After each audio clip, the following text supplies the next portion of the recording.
ആറാമത്തെ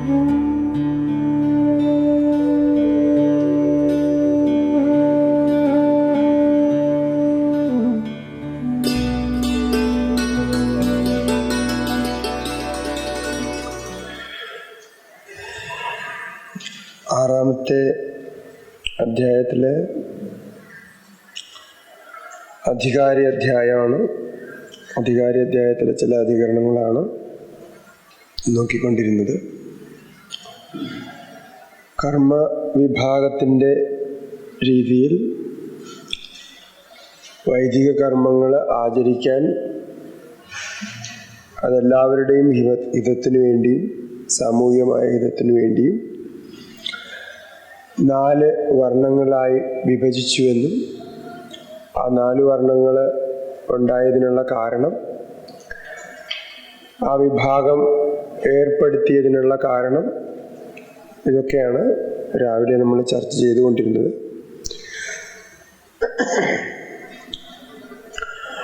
അപ്പം അതത് കർമ്മങ്ങൾ അനുഷ്ഠിച്ച് മുന്നിലേക്ക് പോയാൽ 4 പുരുഷാർത്ഥങ്ങളും സാധിക്കാൻ എല്ലാവർക്കും കഴിയും. അതുപോലെ സമൂഹത്തിലെ ആവശ്യമായ കാര്യങ്ങൾ പരസ്പര സഹായത്തോടു കൂടി സാധിച്ച് ജീവിതത്തിൽ അവസാനം മോക്ഷമാകുന്ന പുരുഷാർത്ഥത്തിന് വേണ്ടി അന്ധക്കരണ ശുദ്ധിയും വന്നുകൂടും. ഈ രീതിയിലായിരുന്നു അതിൻ്റെ വ്യവസ്ഥ ഉണ്ടാക്കിയിരുന്നത്. അപ്പം അങ്ങനെ ആ വ്യവസ്ഥയിൽ വേദം അധ്യയനം ചെയ്യുക, അത് സംബന്ധിച്ച കർമ്മങ്ങൾ ചെയ്യുക എന്നത് ഒരു വർഗത്തിൽ ആരക്ഷിതമാക്കി. അപ്പം ആ വർഗത്തിൻ്റെ കർത്തവ്യമായിട്ട് അതിനെ നിശ്ചയിച്ചു. അതുപോലെ രാജ്യരക്ഷ, അത്തരത്തിലുള്ള കാര്യങ്ങൾ അത് മറ്റൊരു വർഗത്തിൻ്റെതാക്കി. ഇങ്ങനെ വ്യവസായാദി കാര്യങ്ങൾ ചെയ്യുന്നത് 3ാമത്തെ വർഗത്തിൻ്റെത്. അതിലെല്ലാവരെയും സഹായിക്കാനുള്ളത് 4ാമത്തെ വർഗത്തിൻ്റെത്. ഇങ്ങനെ ഈ വർഗീകരണം ചെയ്ത്, ഈ വർഗീകരണം നോക്കി ശാസ്ത്രത്തിൻ്റെ നിയമം അനുസരിച്ച് അത് പരിപാലിക്കാൻ നിയമമായിട്ട് രാജാക്കന്മാരെ ഏൽപ്പിച്ചു. ആ നീതിയാണ് രാജനീതി എന്ന് പറഞ്ഞിരുന്നത്. ഇപ്പൊ സ്മൃതികളിൽ രാജനീതി നമുക്ക് കാണാം. രാജനീതിയിൽ ഇന്നുള്ളതുപോലെ തന്നെ ദണ്ഡനീതി ഒന്നുണ്ടായിരുന്നു. അതിലെ ഏറ്റവും പുരാതനമായിട്ട് നമ്മൾ കാണുന്ന രാജനീതിയുടെ ഗ്രന്ഥം മനുസ്മൃതിയിൽ വരുന്ന രാജനീതിയാണ്. അത് കഴിഞ്ഞാൽ ശുക്രനീതി, മഹാഭാരതം, പിന്നെ ചാണക്യന്റെ അർത്ഥശാസ്ത്രം, അതുപോലുള്ള അനേകം ഗ്രന്ഥങ്ങൾ ഈ വ്യവസ്ഥയെ സ്ഥാപിക്കാനുള്ള രീതിയിൽ ഉണ്ടായിരുന്നു. ഓരോ ചെറിയ കാര്യത്തെയും പ്രത്യേകം എടുത്തു പറഞ്ഞിട്ടുണ്ട് എങ്ങനെയാണത് സ്ഥാപിക്കേണ്ടതെന്ന്. അപ്പം അത് സംബന്ധിച്ചാണ് ഈ അധികരണം ഇവിടെ വന്നിരുന്നത്. ഈ അധികരണത്തിന് അപശൂദ്ര അധികരണം എന്നാണ് പേര്. ഇതേ പേരിൽ ബ്രഹ്മസൂത്രത്തിലും അധികരണമുണ്ട്. അതിനെക്കുറിച്ച് നാം സംസാരിച്ചിരുന്നു. ഇപ്പോൾ കർമ്മകാണ്ഡപരമായി ചിന്തിക്കുമ്പോൾ കർമ്മത്തില് മനുഷ്യർക്ക് അധികാരമുണ്ട്, എന്നാൽ ഋഷികൾക്ക് കർമ്മത്തിൽ അധികാരമില്ല, കർമ്മകാണ്ഡത്തിൽ അധികാരമില്ല, ദേവന്മാർക്കും അധികാരമില്ല. അതുപോലെ ഈ കർമ്മത്തിന് വേണ്ട ഒരു യോഗ്യത എന്ന രീതിയിൽ വേദാധ്യയനവും ഉപനയനം കഴിഞ്ഞ് വേദാധ്യയന സംബന്ധമായിട്ടുള്ള കാര്യങ്ങളും ചെയ്യണം. അത് ആര് ചെയ്തില്ലയോ, അങ്ങനെ ചെയ്യാൻ തരപ്പെടാത്ത അവരുടെ ആ വർഗത്തില് അവർക്കും അത് ചെയ്യാൻ പാടില്ല എന്ന് പറഞ്ഞു. അപ്പൊ അങ്ങനെ വ്യവസ്ഥിതമാക്കിയപ്പോ ഒരു വർഗത്തിന്റെ അല്ലെങ്കിൽ ഒരു വർണ്ണത്തിൽ പറഞ്ഞ ആ കർത്തവ്യങ്ങള് അവര് തന്നെ പാലിക്കുമ്പോൾ അത് അവരുടെ തന്നെ ചിട്ടയായിട്ട് ജീവിതത്തിലെ ഒരു കർത്തവ്യമായിട്ട് തുടരുകയും അത് അവർക്ക് പിന്നീട് സാധനയായി മാറുകയും ചെയ്തിരുന്നു. അപ്പൊ ആ രീതിയിൽ വിഭാഗം ചെയ്തിരുന്നു. ഇതിലെ ഉച്ചനീച ഭാവങ്ങൾ എന്ന് പറയാനില്ല. അപ്പോൾ ഉച്ചനീച ഭാവങ്ങൾ ഇല്ലാത്തതിന് കാരണം നമ്മൾ രാവിലെ ബൃഹദാരണ്യ ഉപനിഷത്ത് നോക്കിയിരുന്നു. എല്ലാവരും കർമ്മത്തിന് അധീനമായി കാര്യങ്ങൾ ചെയ്യുന്നതാണ്. ഇപ്പൊ കർമ്മം സാധിക്കുക എന്നുള്ളതാണ് ഉദ്ദേശം. അപ്പൊ അത് ഒരു നിശ്ചയത്തിലൂടെ പോയി കഴിഞ്ഞാൽ എല്ലാവർക്കും അത് സുഗമമായി സാധ്യമാകുമെന്നത് മാത്രമാണ് ഉദ്ദേശിച്ചിരുന്നത്. ആ അധികരണമാണ് ഇവിടെ 88-ാമത്തെ അധികരണത്തില് നമ്മൾ കണ്ടത്. അത് കഴിഞ്ഞ് 89-ാമത്തെ അധികരണം തുടർന്ന് വരുന്നത് തന്നെയാണ്, അധികാര വിചാരം തന്നെയാണ്. അഗ്നിഹോത്രാദി കർമ്മങ്ങള്, സന്ധ്യ അഗ്നിഹോത്രാദി കർമാണി. ഈ അഗ്നിഹോത്ര കർമ്മങ്ങളില് ഏതേഷു കർമ്മസു നിർധനസ്യ അധികാരോ ഭവതി നവായിതി. ഈ കർമ്മങ്ങളിൽ നിർധനനും അധികാരമുണ്ടോ ഇല്ലയോ? അപ്പോ ധനമില്ലാതെ കർമ്മം സാധ്യമല്ല. അപ്പൊ നിർധനനാണെങ്കിൽ, ധനം ഇല്ലാത്തൊരാള് ദരിദ്രനാണെങ്കിൽ ഈ കർമ്മങ്ങൾ ചെയ്യാവോ ഇല്ലയോ? പൂർവപക്ഷം പറയുന്നത് യഥാ വിദ്യാ അധികാരേ അപേക്ഷിത തഥാ ധനമപി. വേദാധ്യയനം, വേദമന്ത്രങ്ങൾ ഉച്ചരിക്കാൻ കഴിയുമെങ്കിലേ കർമ്മത്തിന് അധികാരമായിട്ടുള്ളൂ, അല്ലെങ്കിൽ അതിന് അധികാരമില്ല. ഇപ്പൊ വേദാധ്യയനം ഇല്ലാത്ത ആളിന് കർമ്മത്തിൽ പൗരോഹിത്യത്തിന് അധികാരമില്ല. അതുപോലെ ഇവിടെ ധനമില്ലാത്തൊരാള് കർമ്മം എങ്ങനെ അനുഷ്ഠിക്കും? അയാൾക്കും കർമ്മത്തിന് അധികാരമില്ല. തസ്മാത് ഉപയുക്ത ധനവതഃ ഏവ കർമ്മണി അധികാരോ ന നിർധനസ്യ. ഉപയുക്ത ധനം ഉള്ള ആളിന് മാത്രമേ കർമ്മത്തിൽ അധികാരമുള്ളൂ, അല്ലെങ്കിൽ ഇല്ല. അങ്ങനെ പറയുമ്പോൾ സാധാരണ രീതിയിൽ പൂർവപക്ഷം പറയുന്നത് ശരിയായിട്ട് നമുക്ക് തോന്നാം. സിദ്ധാന്തം പറയുന്നത് അങ്ങനെയല്ല. അവിടെ വിദ്യ അധ്യയന വിധിരിവ ധനാർജന വിധിർ നാസ്തി. വിധി സംബന്ധിച്ചാണ് മീമാംസ പ്രവർത്തിക്കുന്നത് എന്ന് പറഞ്ഞു. അപ്പൊ എവിടെയും വേദത്തില് ധനമില്ലാത്ത ആള് യാഗം ചെയ്യാൻ പാടില്ല എന്ന് പറഞ്ഞിട്ടില്ല. അപ്പൊ അങ്ങനെ ഒരു വിധി അല്ലെങ്കിൽ ഒരു നിഷേധം കാണുന്നില്ല. വിദ്യ അധ്യയന വിധിയിലാണെങ്കിലുണ്ട്. എന്താണ്? ആ ഉപനയന കർമ്മത്തെ സംബന്ധിച്ച് വർണ്ണങ്ങളിൽ പറയുന്നുണ്ട്. ആ വർണ്ണങ്ങൾക്ക് അനുസരിച്ചിട്ടാണ് ഉപനയനം ചെയ്യുന്നത്. അഗ്നിയാധാനത്തില് അങ്ങനെ പ്രത്യേകിച്ച് പറയുന്നുണ്ട്. അപ്പൊ അതുകൊണ്ട് ആ വിധി ഉള്ളതുപോലെ ഇവിടെ നിർധനനെ സംബന്ധിച്ച് വിധിയില്ല. അപ്പൊ എന്തു ചെയ്യാം? അതില്ലാത്തത് കൊണ്ട് ഭോജനാദി കർമ്മവത് യാഗസ്യാപി ധനസമ്പാദനീയത്വ ധന ആർജനം അപേക്ഷത. ഭോജനാദി കർമ്മങ്ങൾക്ക് ധനം ആർജിക്കുന്നത് പോലെ തന്നെ യാഗം ചെയ്യണമെന്ന് ആഗ്രഹിക്കുന്ന ആളും ധനം ആർജിച്ച് യാഗം ചെയ്യാം. തസ്മാത് നിർധനോപി ധനം ആർജയിത്വ ഭവത്യേവ യാഗേഷു അധികാരി. നിർധനനാണെങ്കിലും ധനം ആർജനം ചെയ്ത് യാഗത്തിലെ അധികാരിയാവാം. അതുപോലെ തന്നെ വേദം ആർക്കൊക്കെ യാഗം ചെയ്യാമെന്ന് വിധിച്ചിട്ടുണ്ടോ അവർക്ക് യാഗം ചെയ്യാനുള്ള സ്വാതന്ത്ര്യമുണ്ട്. ഇപ്പൊ ഇവിടെ ഇനി വരുന്ന അവസാനത്തെ 2 അധികരണങ്ങൾ വരും. അതില് രഥകാര അധികരണം, നിഷാദസ്ഥപതി അധികരണം എന്ന 2 അധികരണങ്ങൾ വരും. ഇതിനെക്കുറിച്ച് പലരും കേട്ടിട്ടുണ്ടാവില്ല. ഇതില് ആ 2 അധികരണങ്ങളിലുള്ള പ്രത്യേകത ഇപ്പോ ഇവിടെ അപശൂദ്ര അധികരണത്തിൽ പറഞ്ഞതിന് വ്യത്യസ്തമായിട്ടാണ്. അതായത് ഒരു വർഗത്തില് അങ്ങനെ പൂർണ്ണമായിട്ടും ഇല്ല എന്നല്ല. അവിടെ വിധി ഉണ്ടെങ്കിൽ, ഏതെങ്കിലും തരത്തിലുള്ള വിധി ഉണ്ടെങ്കിൽ അതിനവിടെ ഫ്രീഡം കൊടുക്കുന്നു, അത് ചെയ്യാനുള്ള അവകാശം കൊടുക്കുന്നു. അപ്പൊ അതുപോലെ നിർധനനാണെങ്കിലും ധനം സമ്പാദിച്ച് ചെയ്യാൻ കഴിയുമെങ്കിൽ ധനം സമ്പാദിച്ച് അത് ചെയ്യണം. ആ രീതിയിലെ ഒരു വിശാല ഭാവനയിലാണ് മീമാംസ പോകുന്നത്. ഏത് രീതിയിലും വേദ സംബന്ധമായിട്ടുള്ള വിധി ഉണ്ടായാൽ മാത്രമേ അത് ചെയ്യാൻ കഴിയുള്ളൂ. അപ്പോ ഇനി അത് തുടർന്ന് തന്നെ വരുന്നത് അടുത്ത 90-ാമത്തെ അധികരണത്തിലും ആ അധികാരത്തിനെ സംബന്ധിച്ച് തന്നെയാണ്. ഇതൊക്കെ നമ്മൾ സാധാരണ അറിഞ്ഞിരിക്കേണ്ട വിഷയങ്ങളായതുകൊണ്ടാണ് ഈ അധികരണങ്ങളൊക്കെ നമ്മൾ എടുക്കുന്നത്. അതിൽ സംശയം അംഗഹീനരെ സംബന്ധിച്ചാണ്. വികലാംഗരായവര്, ഇപ്പൊ വികലാംഗരായവർക്ക് കർമ്മം ചെയ്യാൻ പറ്റുമോ ഇല്ലയോ? ഒരു കൂട്ടര് പറഞ്ഞത് വികലാംഗരെ എന്തെങ്കിലും രീതിയിൽ ജന്മന എന്തെങ്കിലും പ്രശ്നം ഉണ്ടെങ്കിൽ അവർക്ക് കർമ്മത്തില് അധികാരമില്ല, വികലാംഗരായവരെ കർമ്മത്തിൽ ചേർക്കില്ല. പക്ഷെ അതിനിവിടെ വ്യവസ്ഥ പറയുന്നുണ്ട്. എന്താണെന്ന് നോക്കാം. ഏതേഷു കർമ്മസു അംഗഹീനോ അധിക്രിയതേ നവ. ഈ പറഞ്ഞ കർമ്മങ്ങളില് വികലാംഗരായ കർമ്മം ചെയ്യാൻ അധികാരികളാണ്, പക്ഷെ ഏതെങ്കിലും രീതിയിലുള്ള വികലാംഗതയുണ്ട്.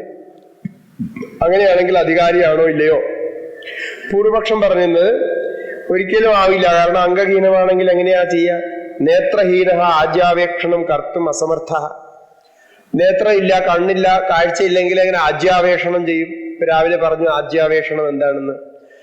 ഹവനത്തിന് ഹോമിക്കാനുള്ള നെയ്യ് ഉരുക്കി തയ്യാറാക്കി വച്ചതിന് ശേഷം അതില് കുശയൊക്കെ ദർഭയൊക്കെ ഇട്ടിട്ട് യജമാനനും യജമാന പത്നിയും ആവേക്ഷണം ചെയ്യും, നോക്കും.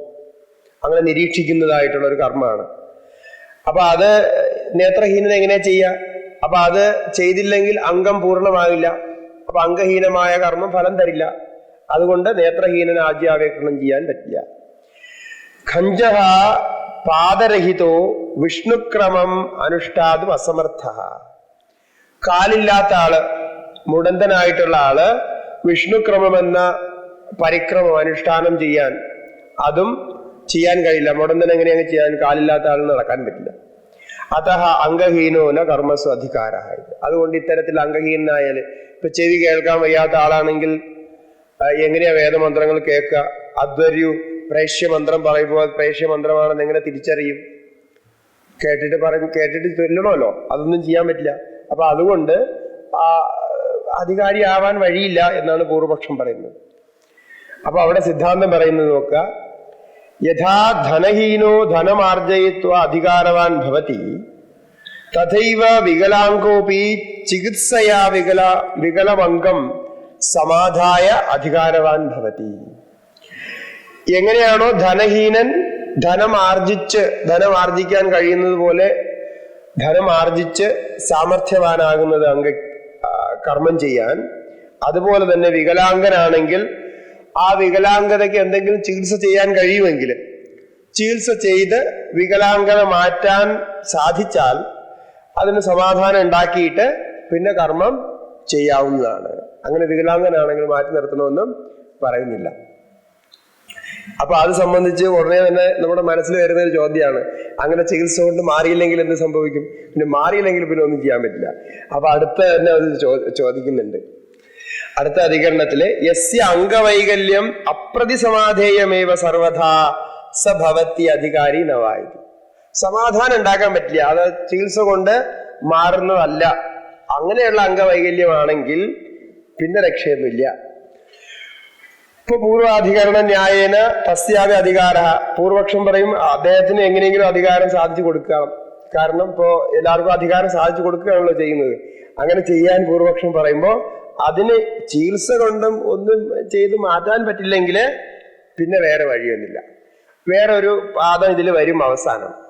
പ്രതിനിധികളെ കൽപ്പിക്കുന്നതുണ്ട്.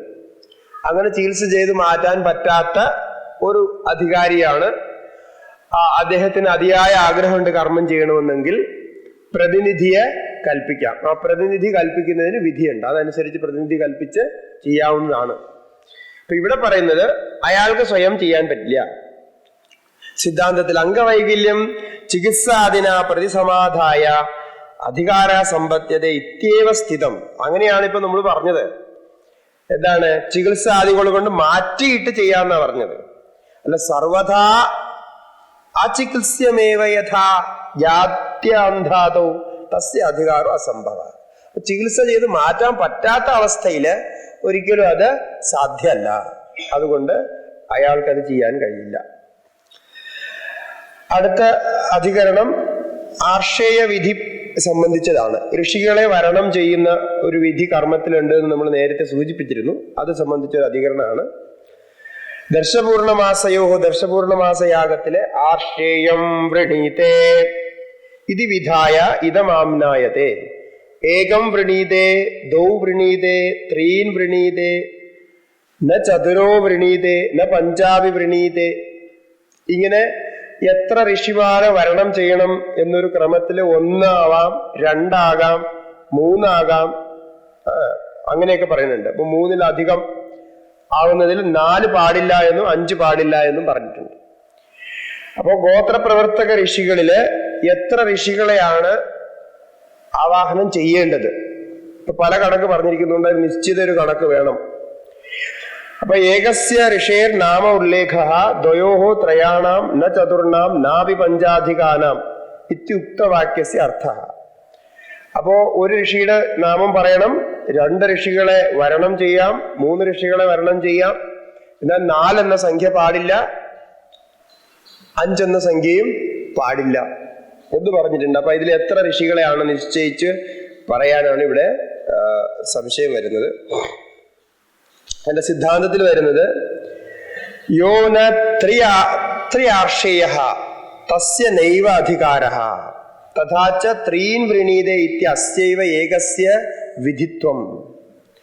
ഏകം വൃണീതേ ദോ വൃണീതേ ഇതി വാക്യദ്വയം തു ത്രിവരണസ്യ സ്ഥാവകമേവ. ഇതൊരു പ്രത്യേക വ്യവസ്ഥയിലാണ് പറയുന്നത്. ഈ 3 ഋഷികളെയാണ് പ്രവര ഋഷികളായിട്ട് വരണം ചെയ്യേണ്ടത്. ആ ഋഷി ആർഷേയ വരണം ചെയ്യാൻ പറഞ്ഞിരിക്കുന്ന ആ ഭാഗത്ത് കർമ്മത്തിന്റെ ഭാഗമായിട്ട് കർമ്മം ചെയ്യുന്ന യജമാനന്റെ പ്രവര ഋഷികളായ 3 പേരെ വരണം ചെയ്യണം. പിന്നെ 1-ന്റെയും 2-ന്റെയും കഥ പറഞ്ഞതോ? അപ്പൊ അതിന് ഉത്തരം പറയുകയാണെങ്കിൽ 1-ന്റെയും 2-ന്റെയും കഥ പറഞ്ഞത് 3-ന്റെ സ്തുതിക്ക് വേണ്ടിയാണ്. അതുകൊണ്ട് 1 ഋഷിയും 2 ഋഷിയും പോലെ 3 ഋഷിയെ തന്നെ വേണം. അപ്പൊ 3 ഋഷികളെ സംബന്ധിച്ച് അറിഞ്ഞാൽ മാത്രമേ അത് ചെയ്യാവൂ. അതുപോലെ തന്നെ അത് കഴിഞ്ഞു വന്ന ചതുപഞ്ചാധികരണ പഞ്ച അധിക വരണ നിഷേധവാക്യദ്വയമപി, അത് കഴിഞ്ഞ് 4 പാടില്ല എന്നും 5 പാടില്ല എന്നും പറഞ്ഞു. അതിനർത്ഥം എന്താണ്? 3 തന്നെ വേണമെന്നാണ്. അപ്പൊ വാക്യം നോക്കുമ്പോ സംശയം വരും. 1 മതി, 2 മതി, 3 മതി എന്ന് പറഞ്ഞിട്ട് 4 പാടില്ല 5 പാടില്ല എന്ന് പറഞ്ഞു. എന്താ ഇതിന്റെ അർത്ഥം? അപ്പൊ അതിനെ അപ്പുറത്തും ഇപ്പുറത്തു നിന്നും സ്തുതിയും നിന്ദയും ആക്കി 3 തന്നെയാണ് വേണ്ടത്, ബാക്കി പാടില്ല എന്നാണ്. അപ്പൊ അതുകൊണ്ട് തസ്മാത് കർമ്മസ്വ അധികുർവൻ യജമാനഃ ത്രീനാർഷേയാൻ ഉച്ചാരയേത് ന ന്യൂനം നാപി അധികം. അപ്പൊ പ്രവര ഋഷികളെ 3 ആവാഹനം ചെയ്യേണ്ടത്. ആർഷേയ സംബന്ധമായിട്ട് പ്രാസംഗികമായിട്ട് പറഞ്ഞു. ഇനി അധികാര നിർണയത്തില് അടുത്ത അധികരണം 93-ാമത്തെ അധികരണം നോക്കാം. ത്രിവർണോ രഥകൃത് നഹി. രഥകാര അധികരണം എന്നാണ് ഈ അധികരണത്തിന് പേര്. ഈ അധികരണത്തില് വിഷയം രഥകാരൻ, രഥം നിർമ്മിക്കുന്ന ആള്. രഥം കരോതി ഇത് രഥകാരഃ. രഥകാരനെ യജമാനാക്കി അഗ്നി ആധാനം ചെയ്യാനുള്ള വിധിയുണ്ട് വേദത്തില്. ആ രഥകാരൻ ഇത് ആരാണ്? ഇത് ചതുർത്ഥ വർണ്ണത്തിൽപ്പെട്ട ആളാണോ അല്ലയോ എന്നതാണ് ഇവിടെ വിഷയം. അതില് ആധാനത്തിൽ വാക്യം വരുന്നത് വർഷാസുരഥകാര ആദധീത വസന്തേ ബ്രാഹ്മണ ഗ്രീഷ്മേ രാജന്യ. അങ്ങനെ പറഞ്ഞിട്ട് ശരദി വൈശ്യ വർഷാസു രഥകാര. വർഷാ ഋതുവിൽ രഥകാരൻ അഗ്നി ആധാനം ചെയ്യണം. രഥകാരൻ എന്ന് പറഞ്ഞാല് ഇപ്പോ അന്നത്തെ കാലത്ത് രഥം ഉണ്ടാക്കിയിരുന്നവര് ഇപ്പൊ നമുക്ക് ശില്പികളെന്നോ കാർപ്പന്റർ എന്നൊക്കെ ഇപ്പൊ പറയാവുന്ന വർഗത്തിൽ വരുമായിരിക്കും. അത്തരത്തിലുള്ള ഒരു വർണ്ണമാണ്, ജാതിയാണ്. കിം ത്രൈവർണികാനാം അന്യതമോ അത്ര രഥകാരഃ ഉദ അത്രൈവർണികഃ ഇതി. ഈ രഥകാരൻ എന്ന് പറഞ്ഞത് ത്രൈവർണികനാണോ, അഗ്നി ആധാനം ചെയ്യാൻ വിധിച്ചിട്ടുള്ള 3 വർണ്ണങ്ങളാണ്, ആ 3 വർണ്ണങ്ങളിൽ പെടുന്ന ആളാണോ അതോ 4ാമത്തെ വർണ്ണത്തിൽ പെടുന്ന ആളാണോ? പൂർവപക്ഷം പറയുന്നത് രഥം കരോതീതി വിത്പത്യ ത്രൈവർണികാനാമേവ യഹ കശ്ചിത് രഥം കരോതി സയേവ അത്ര അധിക്രിയത ഇതി. അപ്പോ രഥം കരോതി എന്നുള്ള വിത്പത്തി തന്നെയാണ് ഇവിടെ സാമാന്യമായിട്ട് പറയാൻ കഴിയുന്നത്. അപ്പം ആര് രഥം ഉണ്ടാക്കുന്നുവോ അയാള് രഥകാരനാകും. ഇപ്പൊ പാചകം ചെയ്യുന്ന ആള് പാചകം കരോതീതി പാചക, പാചകം ചെയ്യുന്ന ആരായാലും പാചകനാകും. അതുപോലെ രഥം ഉണ്ടാക്കുന്ന ആരായാലും രഥകാരനാകും. അത് ത്രൈവർണികത്തിൽ ആര് രഥം ഉണ്ടാക്കിയാലും അയാളെ രഥകാരൻ എന്ന് പറയാം. അപ്പൊ ത്രൈവർണികരിൽ ആരെങ്കിലും തന്നെ ആകാനാണ് സാധ്യത. അങ്ങനെയാണ് വേണ്ടതെന്ന് പൂർവപക്ഷം. കാരണം എന്താണ്? നേരത്തെ നിരാകരണം പറഞ്ഞതുകൊണ്ട്. അപ്പൊ അതിൽ സിദ്ധാന്തം വരുമ്പോ രഥം കരോതി യഹ സ്വത്ര രഥകാരോ ന വിവക്ഷിതഃ. ഇവിടെ രഥം കരോതി യഹ, ആരാണോ രഥം ഉണ്ടാക്കുന്നത് അയാള് രഥകാരൻ എന്ന യൗകിക അർത്ഥമല്ല എടുക്കുന്നത്. യൗകിക അർത്ഥം എന്ന് പറഞ്ഞാൽ വ്യാകരണ നിയമപ്രകാരമുള്ള അർത്ഥം, വ്യാകരണത്തില് പ്രത്യയങ്ങൾ ചേർത്തുണ്ടാക്കുന്ന അർത്ഥം, അതല്ല ഇവിടെ എടുക്കുന്നത്.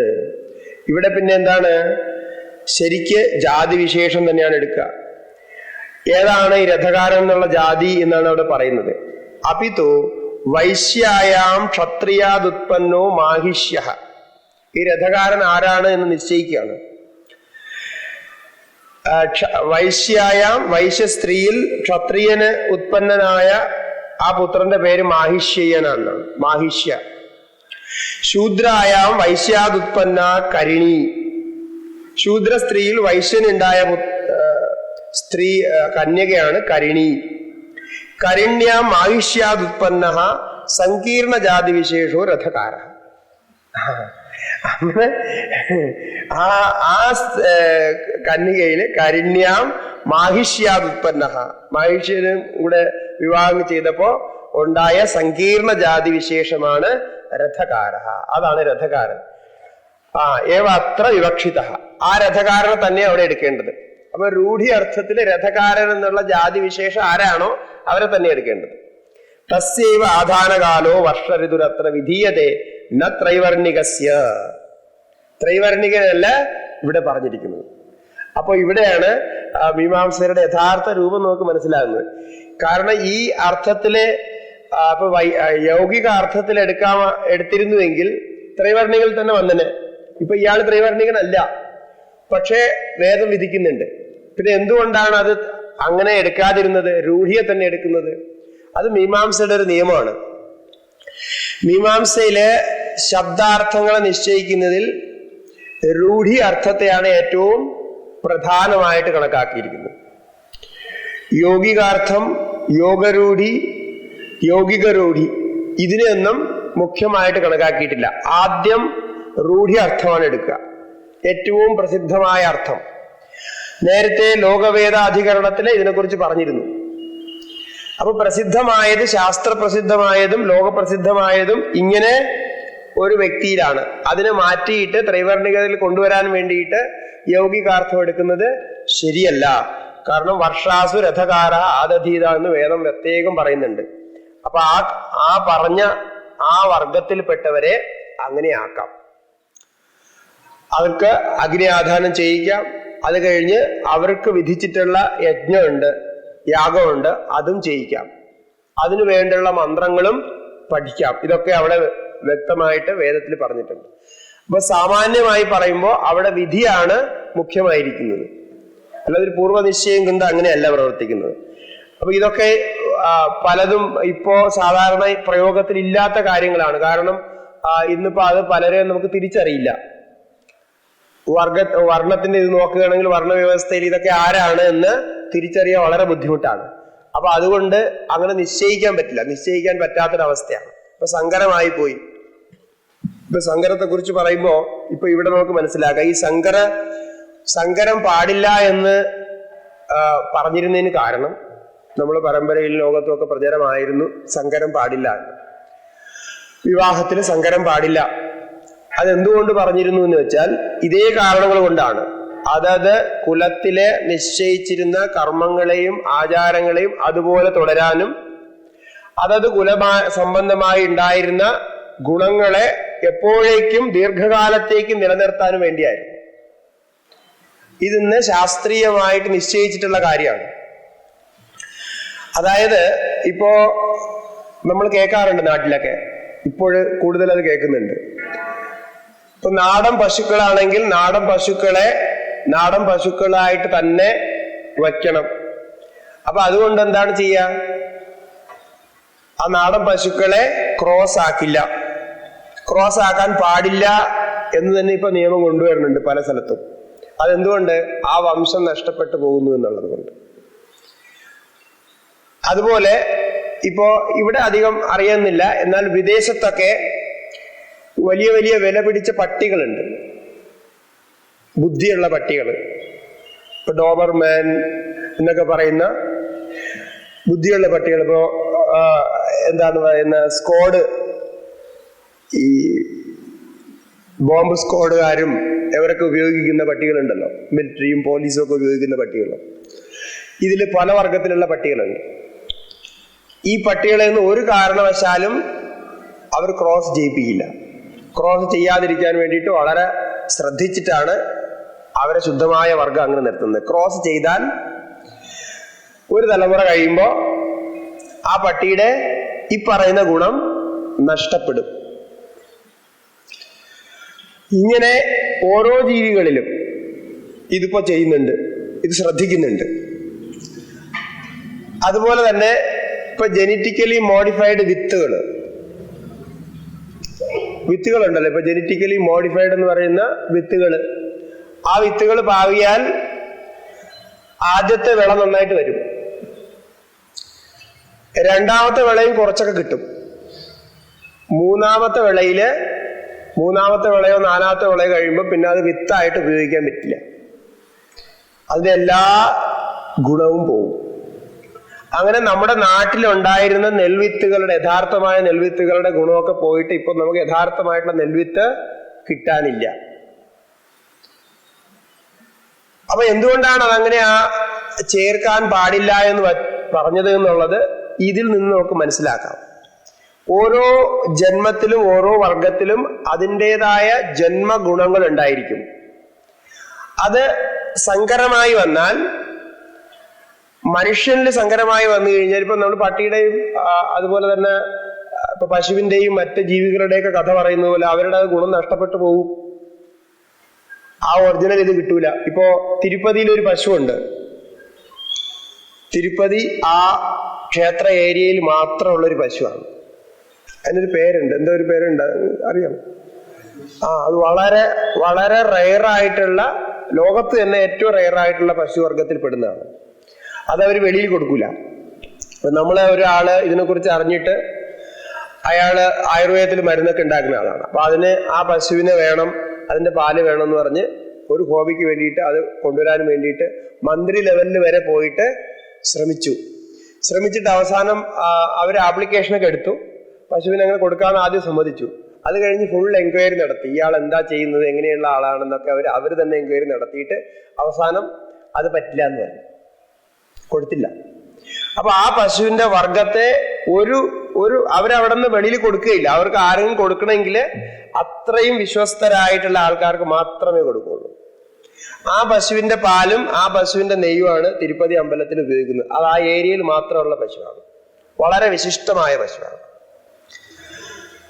അപ്പൊ ഇത് കാണിക്കുന്നത് ഒരു തലമുറ കഴിഞ്ഞ് രണ്ടാമത്തെ തലമുറയിൽ വന്നു കഴിഞ്ഞാൽ അതിന്റെ ഗുണം നഷ്ടപ്പെടുമെന്നും പ്രജനനശേഷി നഷ്ടപ്പെടുമെന്നും പാരമ്പരികമായി ജന്മനാ കിട്ടുന്ന ഗുണങ്ങൾ ഇല്ലാതാകുമെന്നും അറിഞ്ഞുകൊണ്ടാണ് പണ്ടിത് ചെയ്തിരുന്നത്. ഇപ്പോ ജനന സംബന്ധമായി ഇത്രയധികം റിസർച്ച് ഒന്നും അന്ന് ഉണ്ടായിരുന്നില്ല. അത് നമുക്കറിയാം, ഇത്രയധികം റിസർച്ചോ അല്ലെങ്കിൽ ഈ പറയുന്ന പരീക്ഷണ നിരീക്ഷണങ്ങളോ ഉണ്ടായിരുന്നില്ല. പക്ഷെ അവര് വ്യക്തമായിട്ട് അത് പറഞ്ഞിരുന്നു. അപ്പൊ മറ്റു ജീവികളിൽ, ഇപ്പൊ പട്ടികളിലും ഇതിലൊക്കെ ഇത് ചെയ്യാമെങ്കിൽ എന്തുകൊണ്ട് മനുഷ്യരിലായിക്കൂടാ? ഇപ്പോ വിത്തിന്റെ ഗുണം നമ്മൾ നിർത്താൻ ശ്രമിക്കുന്നു. ഏത് വിത്തായാലും അതത് ദേശകാലങ്ങളിൽ വളരുന്ന ചെടികൾക്ക് അതിന്റെ പ്രത്യേക ഗുണങ്ങൾ ഉണ്ടാകും. ആ ഗുണങ്ങൾ ക്രോസ് ആയി കഴിയുമ്പോൾ അത് നഷ്ടപ്പെടുകയും പിന്നെ ആ ചെടി വളരാതാകുകയും ചെയ്യും. ഇന്ന് നമുക്ക് നെൽകൃഷി ചെയ്യണമെങ്കിൽ നമുക്ക് വിത്ത് വാങ്ങിയേ കൃഷി ചെയ്യാൻ പറ്റുള്ളൂ. കൃഷിയിടത്തു നിന്ന് എടുക്കുന്ന നെല്ല് കൊണ്ട് കൃഷി ചെയ്ത് കഴിഞ്ഞാൽ വിള വരില്ല, അല്ലെങ്കിൽ ഒരു പ്രാവശ്യം വന്നു കഴിഞ്ഞാൽ അടുത്ത പ്രാവശ്യം ഉണ്ടാവില്ല. അതെന്തുകൊണ്ടാണ്? അതിന്റെ ആ ബീജശക്തി നഷ്ടപ്പെടുന്നു എന്നതുകൊണ്ടാണ്.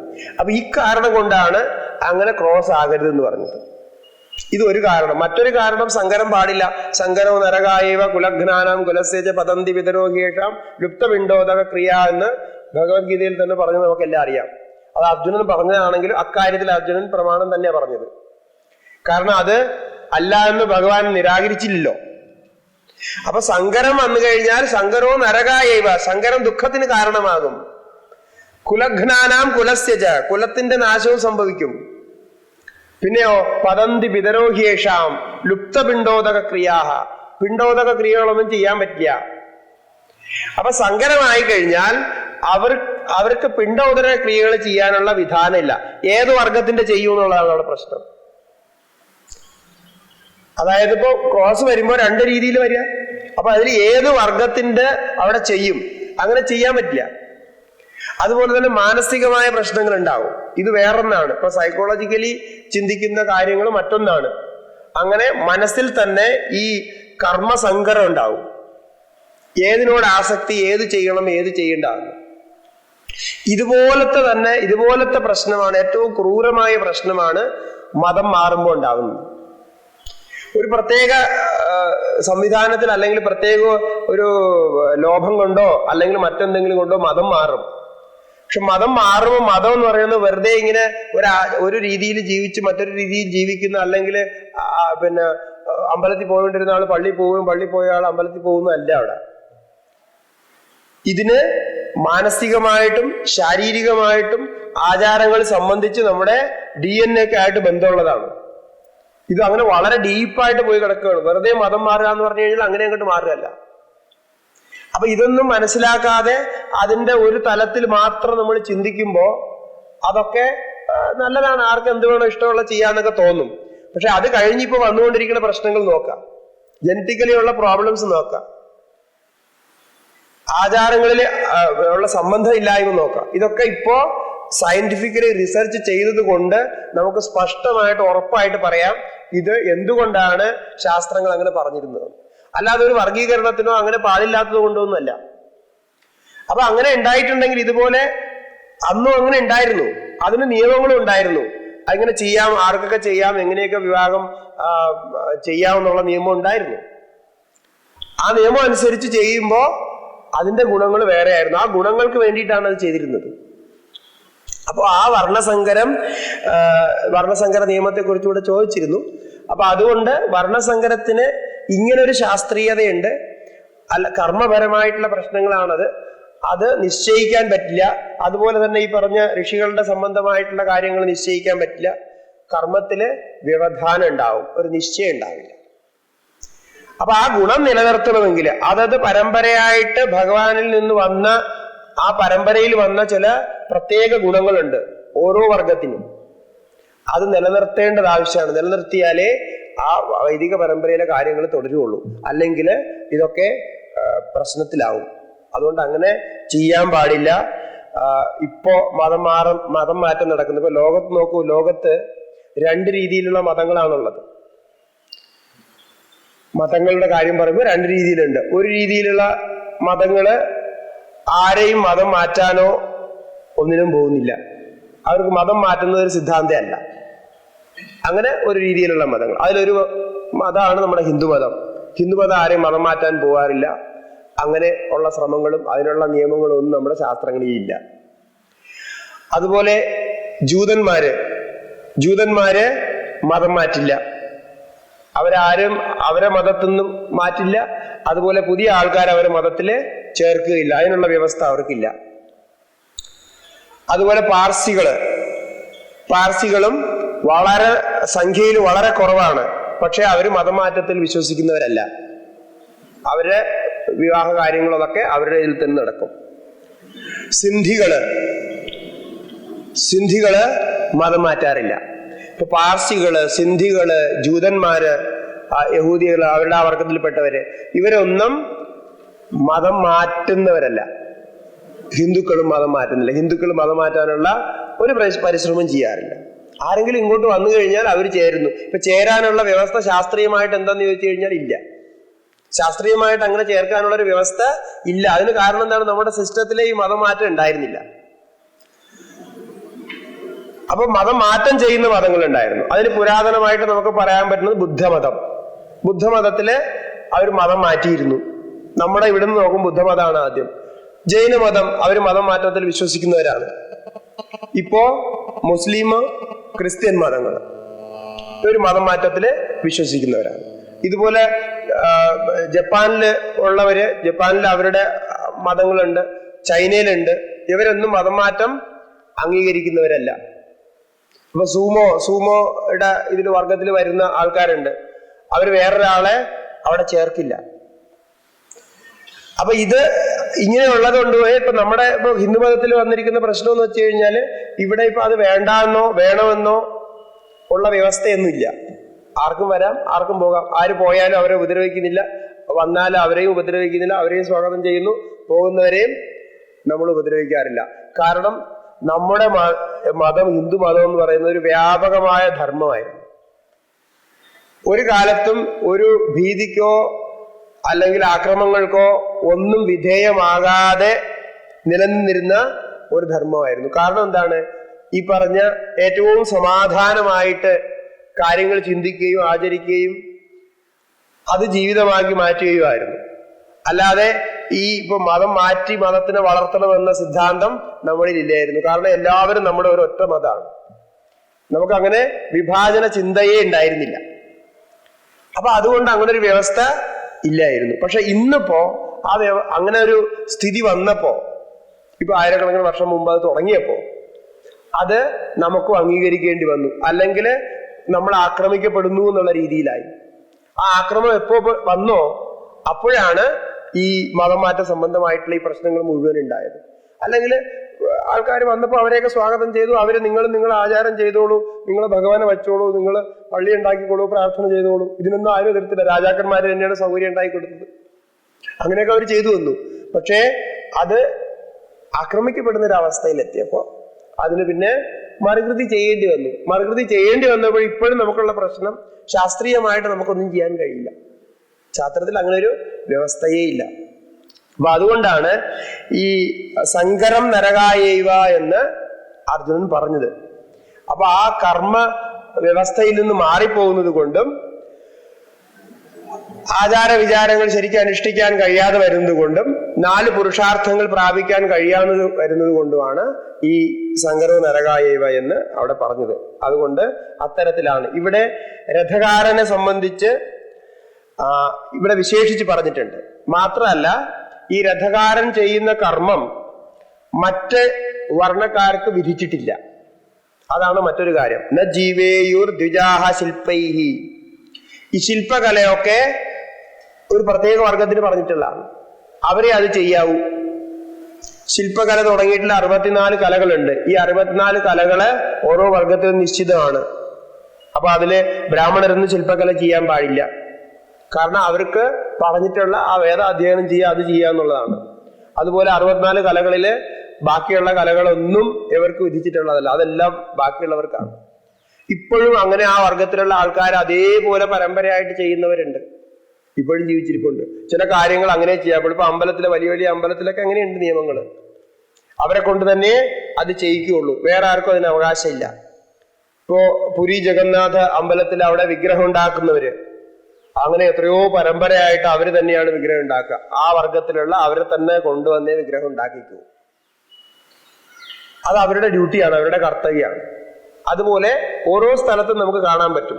അപ്പോ ദ്വാരകയിൽ നമ്മൾ പോയപ്പോ അവിടെ മനസ്സിലാക്കിയ ഒരു കാര്യമാണ്, ദ്വാരക അമ്പലം വളരെ ഉയരത്തിലാണ്, സമുദ്രത്തിന് തടത്തിൽ വളരെ ഉയരത്തിലാണ് അമ്പലത്തിന്റെ ഗോപുരം. ഗോപുരം എന്താ പറയുന്ന, ഗർഭഗൃഹത്തിന്റെ ആ കൊടിമരവും അതിന്റെ ശിഖയൊക്കെ വെച്ചിരിക്കുന്നതും താഴികക്കുടം ഒക്കെ വളരെ ഉയരത്തിലാണ്. അപ്പൊ ആ താഴികക്കുടത്തിന് താഴെ ഒരു കൊടിമരം ഉണ്ട്. അതിന്റെ മുകളിൽ നമ്മൾ നോക്കിയാൽ തന്നെ കണ്ണെത്താത്ത അത്രയും എന്താണ് കലകളും കാര്യങ്ങളും ഒക്കെ ചെയ്തിട്ടാണ് അത് ചെയ്തിരിക്കുന്നത്. അതിന്റെ മുകളില് കയറി കൊടി കെട്ടണം. അപ്പൊ നമ്മള് അവിടെ ഭാഷ്യപാരായണ പരിപാടിയായിട്ട് അവിടെ പോയപ്പോ ഒരു 10-20-15 ദിവസം അമ്പലത്തിന് തൊട്ടടുത്ത് തന്നെ ഒരു വീട്ടിലാണ് താമസിച്ചത്. അപ്പൊ ദിവസവും ഒരു 4-5 തവണ ഈ കൊടി മാറ്റും. അപ്പൊ താഴെ നോക്കിയാൽ തന്നെ നമുക്ക് പേടി തോന്നും, ഈ എങ്ങനെയാ ഈ ആൾ ഇതിന്റെ മണ്ടയിൽ കയറിയിട്ട് അത് കെട്ടണമെന്ന്. അത്രയും കാറ്റാണെങ്കിൽ സമുദ്രത്തിൽ നിന്നുള്ള ഭയങ്കര കാറ്റും മഴയുള്ള സമയത്തൊക്കെ. അപ്പൊ അവിടുത്തെ ഒരു എന്താ പറയുന്ന വഴിപാടാണ് ഈ കൊടി കെട്ടുക എന്നുള്ളത്. അപ്പൊ ഓരോരുത്തരും ഒന്ന് വഴിപാട് കൊടുക്കുമ്പോഴും ആ കൊടി മാറ്റി കെട്ടിക്കൊണ്ടേയിരിക്കും. അവസാനം നമുക്കൊരു സംശയം വന്നത്, എങ്ങനെയാണ് ഇവർ ഇത് എങ്ങനെയാണ് ട്രെയിൻ ചെയ്യണം ഇതിന്റെ മണ്ടയിൽ കയറാനായിട്ട്? അപ്പോ ചോദിച്ചപ്പോഴാണ് അവർ പറഞ്ഞത്, ഇത് പരമ്പരയായിട്ട് ഒരു വർഗത്തിൽ, ഒരു കുടുംബത്തിലെ ആൾക്കാരാണ് ഇത് ചെയ്യുന്നത്. ഒരു സമയത്ത് അതിന് വിവാദമൊക്കെ വന്നിട്ട് ആ കുടുംബക്കാർ അതിൽ നിന്ന് മാറ്റിയിട്ട് വേറെ ആൾക്കാരെ കൊണ്ട് ചെയ്തു നോക്കി, അവർ ഫെയിലിയറായി. അപ്പൊ അങ്ങനെ ചെയ്യാൻ പോയപ്പോ അപകടം വന്നു, പലരും താഴെ വീണു, അങ്ങനെയൊക്കെയുള്ള പ്രശ്നം ഉണ്ടാക്കി. അപ്പൊ എന്താണ്, ആ കുടുംബത്തില് പരമ്പരയായിട്ട് അവരുടെ തൊഴിലാണ് ഈ അമ്പലത്തിന്റെ മുകളില് കൊടി കെട്ടുക എന്നുള്ളത്. അതിനുള്ള ദക്ഷിണയും കാര്യങ്ങളും അവർക്ക് കൊടുക്കും. അപ്പൊ അതെന്തോ ഒരു കാര്യമുണ്ട്. അപ്പൊ അത് ആ പരമ്പരയായിട്ട് അവരെ പഠിപ്പിക്കണ്ട, അവർ ഭയമില്ലാതെ തന്നെ അതിന്റെ മുകളിൽ കയറാൻ, മഴയായാലും ശരി കാറ്റായാലും ശരി അവർക്കത് വിഷയമല്ല. അപ്പൊ ഇങ്ങനെയുള്ള ആചാരങ്ങളൊക്കെ ഓരോരോ കാര്യങ്ങള് ആ രീതിയിലാണ് നിന്നിരുന്നത്. ഇതാണ് വർണ്ണവ്യവസ്ഥയെ കർമ്മവ്യവസ്ഥ എന്ന് പറയാൻ കാരണം. ഓരോ കർമ്മങ്ങള് പൂർണ്ണമാക്കാൻ അങ്ങനെ വേണമായിരുന്നു. ഇനി അതുപോലെ മറ്റൊരു അധികരണമാണ് സ്ഥപതി. അടുത്ത അധികരണം സ്ഥപതിയെ കുറിച്ച് പറയുന്നതാണ്. വാസ്തുമയം രൗദ്രം ചരും നിർവപേത് ഇതി പ്രകൃത്യ ശ്രൂയത്തെ ഏതയാ നിഷാദസ്ഥപതിം യാചയേത്. നിഷാദസ്ഥപതിയെ യാഗം ചെയ്യിപ്പിക്കാൻ പറയുന്നുണ്ട്.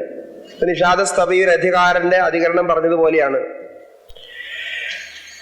കിം അധികൃതാനാം തൈവർണികാനാം രഥകാരാണാം മധ്യേ ഏവ ഏകതമഃ. ഈ ത്രൈവർണികരിലും രഥകാരിലും പെട്ട ആരെങ്കിലും ആണോ ഈ നിഷാദസ്ഥപതി, അതോ മറ്റൊരാളാണോ? അത് തന്നെയാണ് സംശയം. പൂർവപക്ഷം നേരത്തെ പോലെ ഇത് ആ പ്രത്യേക കർമ്മത്തിന് നിയുക്തമായ ആളാണ്.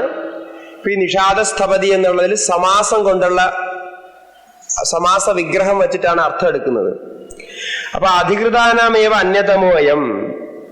അധികൃതരായ ത്രൈവർണികരിലോ അല്ലെങ്കിൽ ഇപ്പൊ രഥകാരൻ എന്ന് പറഞ്ഞ ഇവര് 4 പേരില് ആരോ ആണ് ഈ നിഷാദസ്ഥപതി. തേഷാമേവ വിദ്വത്വാത് അഗ്നിമത്വാച്ച. ഇപ്പോ ഇവർ 4 പേരും ചെയ്യുന്നു എന്നാണല്ലോ, അഗ്നി ആധാനം ചെയ്യുന്നു എന്നാണല്ലോ പറഞ്ഞത്. തദന്യേതു ന വിദ്യാവന്തഃ നാഭി അഗ്നിമന്തഃ. അതിൽ നിന്ന് ഭിന്നമായിട്ടുള്ളവര് വിദ്യാവാന്മാരോ, അതായത് വേദ സംബന്ധമായിട്ട് അധ്യയനം ചെയ്തവരോ അഗ്നി ആധാനം ചെയ്തവരോ അല്ല. അവർക്ക് കർമ്മത്തിൽ അധികാരം ഇല്ല. അതുകൊണ്ട് നിഷാദാനാം സ്ഥപതി, നിഷാദന്മാരുടെ സ്ഥപതി എന്ന് അർത്ഥം പറഞ്ഞു. സ്ഥപതി എന്ന് പറഞ്ഞു കഴിഞ്ഞാൽ സാധാരണ സ്ഥപതി ശില്പകാരകാരാണ് പറയുന്നത് നമുക്കിവിടെ പ്രസിദ്ധിയില്. പക്ഷേ ഇവിടെ സ്ഥപതി എന്ന് പറഞ്ഞാൽ അവരുടെ രാജാവ് എന്നാണ് അർത്ഥം.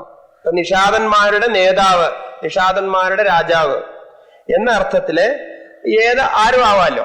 നിഷാദന്മാരുടെ രാജാവ് എന്ന് പറയുന്ന അർത്ഥത്തിൽ ആരുമാകാം. അപ്പൊ അങ്ങനെ ഷഷ്ടി സമാസം, ഷഷ്ടി തത്പുരുഷ സമാസം ചെയ്തതിന് അർത്ഥം പറയണം. അപ്പോ ത്രൈവർണികരിൽ ആരെങ്കിലും ആകാം എന്നാണ് പൂർവപക്ഷം പറയുന്നത്. അപ്പൊ അവിടെ സിദ്ധാന്തം പറയുന്നത് നിഷാദശ്ചാസോ സ്ഥപതിശ്ചൈതി കർമ്മധാരയ സമാസസ്യൈവ മുഖ്യത. അതുപോലെ ഇതും മീമാംസകരുടെ ഒരു സിദ്ധാന്താണ്. സമാസങ്ങളിലെ കർമ്മധാരയ സമാസത്തെയാണ് മീമാംസകർ ആദ്യം ആശ്രയിക്കുക. അത് കഴിഞ്ഞേ മറ്റ് സമാസങ്ങളിൽ പോവുള്ളൂ. കാരണം കർമ്മധാരയ സമാസത്തില് സമപ്രധാനമാണ്. നിഷാദശ്ച സ്ഥപതിശ്ച, നിഷാദനായിരിക്കുകയും സ്ഥപതി ആയിരിക്കുകയും ചെയ്യുക. പരസ്പര വിശേഷ ഭാവത്തിലിരിക്കും. അതുകൊണ്ട് രണ്ടും അവിടെ ഉണ്ടാവും. പക്ഷെ നിഷാദാനാം സ്ഥപതി എന്ന് പറയുമ്പോൾ ഉത്തരപദ പ്രധാനമാണ്.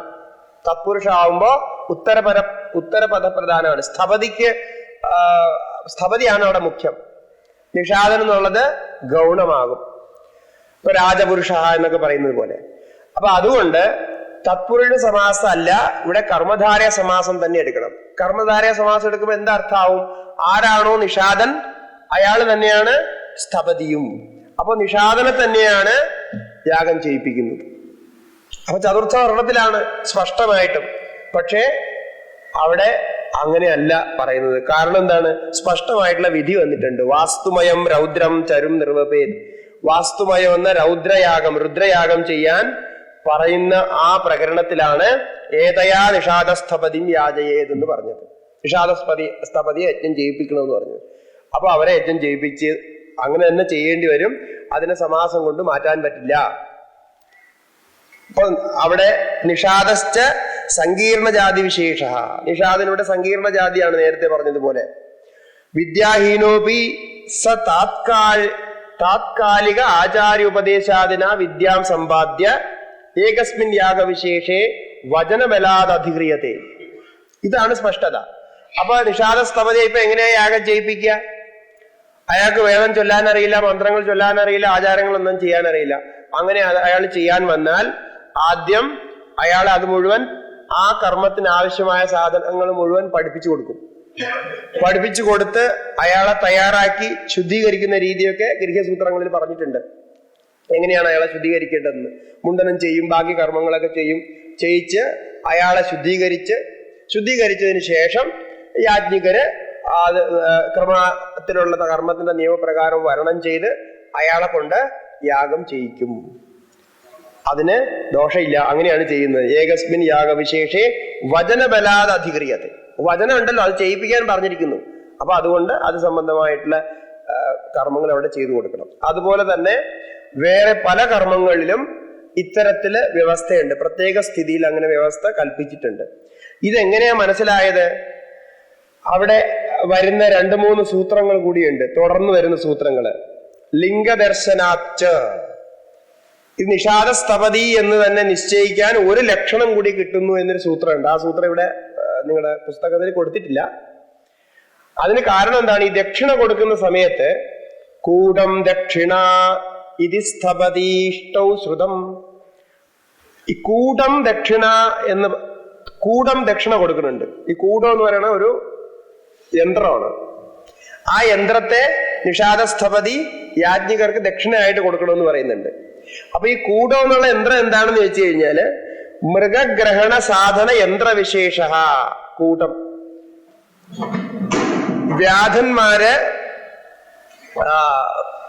ഈ മൃഗങ്ങളെ പിടിക്കാൻ വേണ്ടിയിട്ട് ഉപയോഗിക്കുന്ന ഒരു യന്ത്രവിശേഷമാണ്. അതായത് ഒരിടത്ത് അത് കെട്ടിത്തൂക്കിയിട്ടിരിക്കും, വല കെട്ടിയിട്ട് നമ്മുടെ എന്താ കിണറിലെ കപ്പി പോലെ അത് കെട്ടിത്തൂക്കിയിട്ട് ഒരു സ്ഥലത്ത് മാറി നിൽക്കും. മാറി നിന്നിട്ട് ആ വലയിൽ എന്തെങ്കിലും വന്ന് ചാടുമ്പോൾ മുകളിലോട്ട് വലിക്കുന്ന യന്ത്രമാണ്. അതിനെയാണ് കൂടം എന്ന് പറയുന്നത്. അറിയില്ല അങ്ങനെ കെട്ടിയിട്ടിട്ടുണ്ടെന്ന്. അപ്പൊ ആ കൂടയന്ത്രം ആരടുത്താ ഉണ്ടാവുക? ഈ നിഷാദന്റെ അടുത്തേ ഉണ്ടാവുള്ളൂ. ത്രൈവർണിക അടുത്ത് എന്തായാലും ആ യന്ത്രം ഉണ്ടാവില്ല. തന്റേതല്ലാത്തൊരു സാധനം ദക്ഷിണയായിട്ട് കൊടുക്കാൻ പറ്റില്ല. അപ്പൊ അതിൽ വ്യക്തമാണ് ഇയാളെ കൊണ്ട് തന്നെയാണ് ആ യാഗം ചെയ്യിപ്പിക്കേണ്ടതെന്ന് അവിടെ ലിംഗദർശനവും ഒരു ലക്ഷണം കൂടി പറയുന്നുണ്ട്. അങ്ങനെ ഈ അധികാര അധ്യായത്തിന്റെ ആദ്യത്തെ പാദമാണ് നമ്മളിവിടെ നോക്കിയത്. രണ്ടാമത്തെ ഇനി വരുന്ന പാദങ്ങളില് ചില വിശേഷ അധികരണങ്ങൾ മാത്രമായിരിക്കും നമ്മൾ നോക്കുക. കാരണം സമയം വളരെ ശേഷിച്ചു. എന്നാലും ചില പ്രധാന കാര്യങ്ങൾ നമ്മൾ അറിയേണ്ടത് നോക്കണം.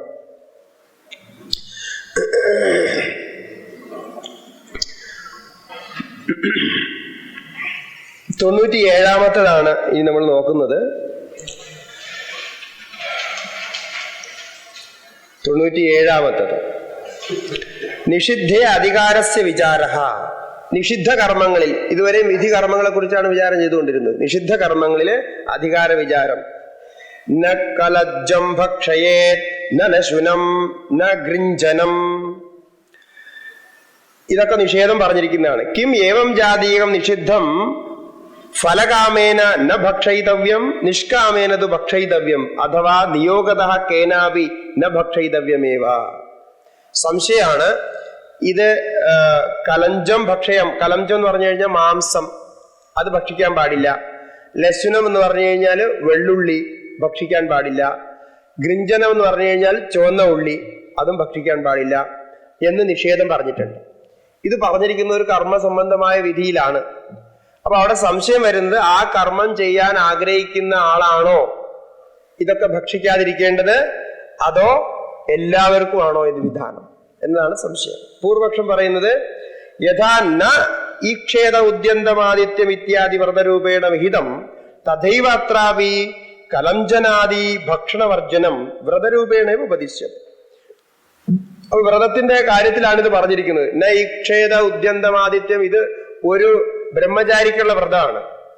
അപ്പൊ ആ വ്രതം ധരിച്ചിരിക്കുന്ന ബ്രഹ്മചാരിയാണ് അത് ചെയ്യേണ്ടത്. അതുപോലെ വിശ്വജിത് ഫലകാമസ്യൈവ ച വ്രതാനുഷ്ഠാനേ പ്രവൃത്തി. എന്തെങ്കിലും ഫലം ഉദ്ദേശിച്ചാണല്ലോ വ്രതം ചെയ്യുക. അപ്പൊ അങ്ങനെ വ്രതം ചെയ്യുന്നവർ ഇത് കഴിക്കാൻ പാടില്ല, അവർക്കത് നിഷേധമാണ്. വിശ്വജിത് ന്യായേന സ്വർഗ ഫലപത്ര കൽപ്യത. നേരത്തെ വിശ്വജിത് ന്യായം പറഞ്ഞു. അപ്പൊ ഫലം പറയാത്തത് കൊണ്ട് സ്വർഗമാണ് ഫലം എന്നിവിടെ കൽപ്പിച്ചുകൊള്ളുക. അപ്പൊ സ്വർഗകാമഹായ സ കലംജനാദി ഭക്ഷണം വർജയേത് എന്നർത്ഥം വരും. സ്വർഗം ആഗ്രഹിക്കുന്ന ആള്, കർമ്മം ചെയ്യാൻ ആഗ്രഹിക്കുന്ന ആള് ഈ കലഞ്ചനം അതുപോലെ ലശുനം ഗൃഞ്ജനം ഒന്നും കഴിക്കാൻ പാടില്ല. അപ്പൊ അതിന് സിദ്ധാന്തം പറയുന്നത് നോക്കുക. അത്ര വാക്യേ രാഗപ്രാപ്താം ഭക്ഷണ പ്രവൃത്തി അനൂദ്യ നിഷേധോ വിധേയ നിഷേധശ്ച നരകപാദ നിവാരക തസ്മാത് ഭക്ഷണവർജനെ അധികാരോ നരകഭീതസ്യ നതു സ്വർഗാർത്ഥിന. അതാണ് ഇവിടെ കാര്യം. ഇവിടെ കഴിക്കാൻ പാടില്ല എന്ന് പറഞ്ഞത് നരകഭയമുള്ള ആളിനാണ്. നരകഭയം എന്ന് പറഞ്ഞാൽ നരകത്തിന്റെ ഒരു പരിഭാഷ എന്ന് പറഞ്ഞാൽ ദുഃഖം എന്നാണ്. അപ്പൊ ഭാവിയിൽ ദുഃഖമുണ്ടാക്കുന്ന കർമ്മങ്ങൾ ഏതൊക്കെയാണോ അതൊക്കെ പാപമാണ്. അതാണ് നരകത്തിന് കാരണം. ഇപ്പൊ നിഷേധം നരകപാത നിവാരകമാണ്. എവിടെയൊക്കെ വേദത്തിൽ നിഷേധം വന്നിട്ടുണ്ടോ ആ നിഷേധം എന്താ പറയുന്നത്? നരകപാതത്തിൽ നിന്ന് രക്ഷിക്കാനാണ് ആ നിഷേധം. അങ്ങനെ ചെയ്താൽ നരകത്തിൽ പോകും, അങ്ങനെ നിഷേധം പാലിച്ചാൽ നരകത്തിൽ നിന്ന് രക്ഷപ്പെടാം. അതുകൊണ്ടാണ് നസുരാം പിബേത്.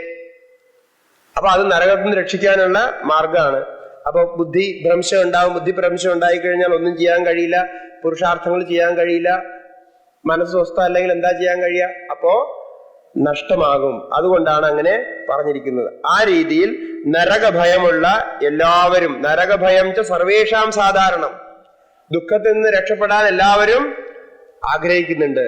അതുകൊണ്ട് ഈ പറഞ്ഞ നിയമം എല്ലാവരും പാലിക്കേണ്ടതാണ്. അതിനൊരു ഉദാഹരണം പറഞ്ഞില്ല. സർപ്പായ അങ്കുലിം ദദ്യാത്. സർപ്പം ഇരിക്കുന്ന